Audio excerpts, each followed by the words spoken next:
Ayan mga kaitsi, magandang buhay sa mapagpalang umaga, tanghali, hapon, gabi sa ating lahat. Ayan, muli po pasulyap at sulyapan po natin ang naganap na fashion show po ng Velvet Box.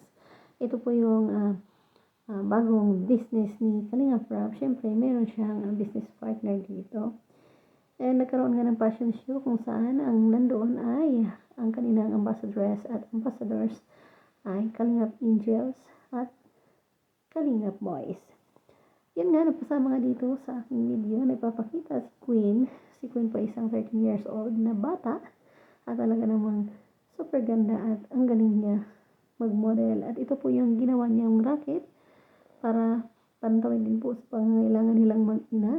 At syempre nagtitinda-tinda po sila ng mga snacks. Syempre si Beyonce naman, hindi po natin akalain na isay siyang labandera. Ayan, si Beyonce po ay naglalaba na lang po para lang po matustusan ang kanilang pangangailangan sa pagkain, pag-aaral at lahat na.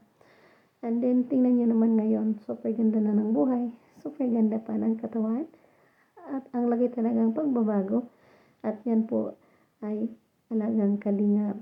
Nang dumating ang kalingap sa kanilang buhay ay talaga namang nagbago at makikita natin ngayon kung ano na ang kanilang narating. So yan, panoorin po natin kasi gandang-ganda ako dito sa mga batang ito na talagang nagsusumikap. At bagay na bagay po ni Beyonce ang kanyang suot. At yan po ay galing naman sa elegansiya kung saan si Beyonce din po ay isang ambassadress doon. So ayun, dagdag sa kitaan ni Beyonce, yan Velvet Box, meron na siyang elegansiya. At meron din pong makikita natin na video na ginawa nila para po sa ads sa television. Ayan, kaya tuwang-tuwa naman akong nanonood, isip bilang tagahanga ni Beyonce na natuwa ako kasi marami na rin dumating sa kanyang buhay na blessings. Kita niyo naman sa pabahay at kung ano-ano pa. At sana isuportahan pa rin natin. Syempre, nandyan din si Kalingap Ido, Kalingap Prab, syempre si Kuya Bao Santos Matubang at lahat ng mga charity vloggers. Susuportahan po natin yan mga guys. Yan, ang ganda talaga ng partnership na ito.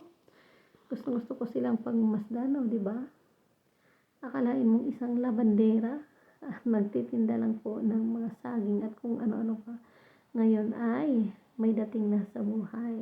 Maganda din ganito yung ginagawa ni Kalinga Prab para naman po ma-expose sila. Kasi gaya ni Beyonce ay isa po siyang mahiyain. Halos nga dati, nung una pa talaga siyang na-vlog ni Kalinga Prab ay hindi mo siya halos makausap. Pero sa unti-unti at alam naman natin kung kayo ay nakasubaybay talaga sa buhay ni Beyonce ay sa pamamagitan na rin sa tulong ni Kalingap Ido ay nagawa po itong successful kasi ang laki po ng pagbabago sa buhay ni Beyonce na dati ay isang mahiyain pero ngayon ay talaga namang ang laki talaga ng pagbabago.